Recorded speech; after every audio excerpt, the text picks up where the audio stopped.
Hello there, entrepreneurs, dream makers, and small business titans. I'm Chip Schweiger, and welcome to this episode of the Entrepreneur's Accountant Podcast, where you get tips and tricks that can help you level up your company to build value and create a business that goes from 7 figures to 8 and from 8 figures to 9. I'm a CPA in public practice who for the last 27 years has worked with some of the largest companies in America. But my real passion is in helping entrepreneurs and business owners like you, because you truly are the crown jewel of our economy.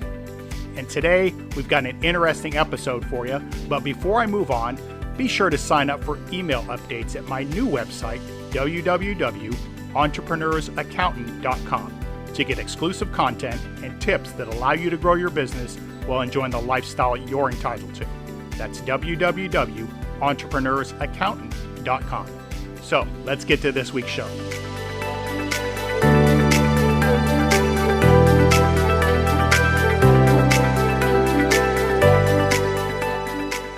Well, hi, y'all, and welcome to this week's episode. So happy to have you here. Hope that you're doing well, that you are healthy, and that your business is profitable, and that you're having mostly a good time at it. So, one thing we talk about in business, you've probably heard this a lot, is the adage that it's far easier to cross-sell an existing customer a new product than it is to find a new customer. And, when I was in public accounting, we talked about filling the white space, which meant basically we put all the clients in rows, all the services we provided to clients in columns, and wherever there was a client that wasn't receiving all the services we could provide them, there was a white space on the paper, and our goal was to fill it. And if your goal is to grow at all costs, then cross-selling certainly makes sense. However, all of that sales growth may not do much for the value of your company. So what do I mean? If you cross-sell your existing customers too much stuff, it could make your business far less valuable. And when you cross-sell a customer so many things that they begin to account for more than 15 or 30% of your revenue, expect the value of your company to drop. And finally, if a single customer represents more than 30% of your sales, expect an even deeper discount. And that's because customer concentration is one factor that makes up your score on what we call the Switzerland structure, which is basically one of the 8 drivers of values that the folks over at the Value Builder system have discovered drives your business's value in an acquirer's eyes. So to summarize it in simplistic terms, the least valuable companies focus on selling lots of stuff to a few people. The most valuable businesses do precisely the opposite. They sell less stuff to more people. So to dive deeper into this dynamic, the Harvard Business Review interviewed dozens of managers from 36 different companies across industries in the US and in Europe. More than 90% of the firms had run cross-selling campaigns, and all found that their efforts increased the average per customer profit, which is a good thing, right? Well, the managers seemed to think so, with every one of them saying that because of this lift, they would cross-sell to any customer. But the HBR found a deep flaw in the manager's logic. So to tease out the impact on profits of individuals cross-buying, they analyzed the customer data sets from 5 Fortune 1000 companies: a B2B financial services firm, a B2B IT services firm, a retail bank, a catalog retailer, and a fashion retail, over periods ranging from 4 to 7 years. And what they found was that while the average profit from customers who cross-buy is higher than that from customers who don't, 1 in 5 cross-buying customers is unprofitable. That group accounts for 70% of a firm's total customer loss. And that's defined as the shortfall when the cost of goods and of marketing to a particular given customer exceeds the revenue realized for that particular customer. And the more cross-buying an unprofitable customer does, the greater the loss. So who are these profit-destroying customers? Well, we can probably put them into 4 distinct profiles. So one is called the service demanders, and these are people that habitually overuse customer service in all channels, from phone to web to face-to-face interactions, right? The more they cross by, the more service demands they make, and the more your costs rise to provide those services. At the retail bank that the Harvard Business Review studied, requests from service demanders for things such as assistant with online banking and balance transfers more than doubled after the customers began cross-buying. All right, the next category is what we'll call the revenue reversers. So these are customers in this segment that generate revenue, but then they take it back. At firms selling products, this typically happens through returns. And in many cases, the more a revenue reverser buys, the more he or she returns. So at firms selling services, revenue reversals generally involve defaults on or early termination of loans or contracts. At the retail bank, where revenue reversers cost this one particular bank about $5 million a year, about half of the customers in this group had defaulted more than once.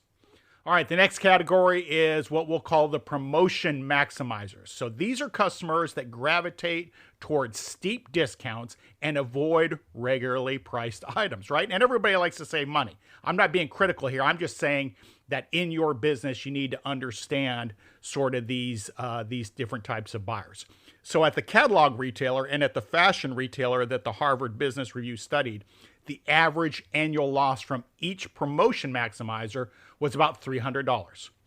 Okay, the last category is what we call spending limiters.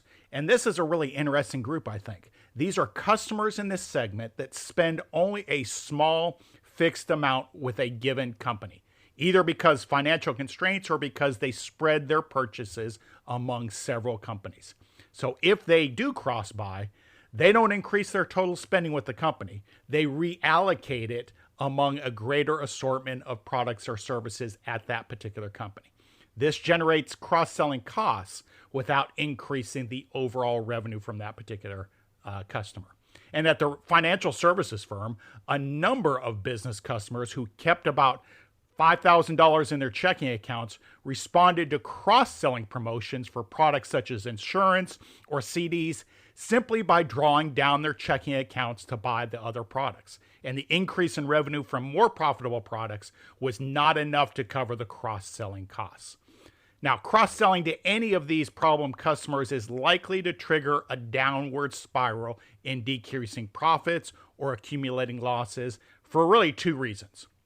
First, cross-selling generates marketing expenses. And second, cross-buying amplifies costs by extending undesirable behavior to a greater number of products or services. And this happens even among customers who were profitable before they began cross-buying. So, hopefully by now you're convinced that cross-selling isn't all it's cracked up to be, but you may be curious as to how to make the switch. And if so, here's the way one owner did it. So let's look at a medical technology firm, 3D4 Medical. That's the name of the company, 3D4 Medical. Founded in 2004 by John Moore, the company built 3D models of the human body, photographed them, and then sold or licensed the images to textbooks publishers. By 2010, 3D4 Medical was selling images to a handful of large publishers around the world, and then a downturn hit, severely impacting the entire publishing business. And to make matters worse, new generations of students increasingly wanted to learn online rather than through the textbooks. So, turns out the advent of inexpensive digital photography and the resulting increase in competition for the same customers also didn't help more. He had built a successful company on a handful of customers, but when that segment began to dry up, so did his business. Despite working harder than ever, Moore's revenue plateaued for 4 straight years, and it's horrible to see when we see that in business, right? So instead of punching through to the next level, Moore had his hands full just keeping his company going. But while he had relied on too few customers, he still had something no one else had, and that's the thousands of 3D models of the human body. And then Moore had an idea. He decided to repurpose his 3D images into a mobile phone app that medical students could use on their phones. Brilliant. Moore expanded the idea to include professors and medical professionals who could use his 3D images on an individual basis to learn, to teach, and to share with patients and students. So fast forward, by 2019, 3D for Medical had become the biggest producer of medical apps on every app store. The company boasted over 300 of the top universities in the world as their clients, and their app served 1.2 million paying customers and had 25 million downloads. Thanks to having a diverse set of customers, but one product, Moore sold 3D for Medical in 2019 for $50.6 million. So the takeaway that I'll leave you with for this episode, well, customer concentration is seen as a significant risk when a potential buyer determines the value of your business. And that's why the most valuable companies are the ones that sell less stuff to more people. And that's all for this week's episode. And I just want to let you know how much I truly appreciate you investing some of your time with me on this podcast. If you enjoyed today's podcast episode, please consider subscribing to this podcast. It's super easy to do by just hitting that subscribe button or that follow button. Also, if you really like the podcast episode, if you'd leave us a review, I would surely appreciate that so that we can get this out to more people. And lastly, just a reminder about my website at entrepreneursaccountant.com. We've got a wealth of resources there under the Learn tab. We got past podcast episodes under the Listen tab, and we've got a lot of stuff there for you to help you in your business journey. And until next time, y'all, we'll see you down the road.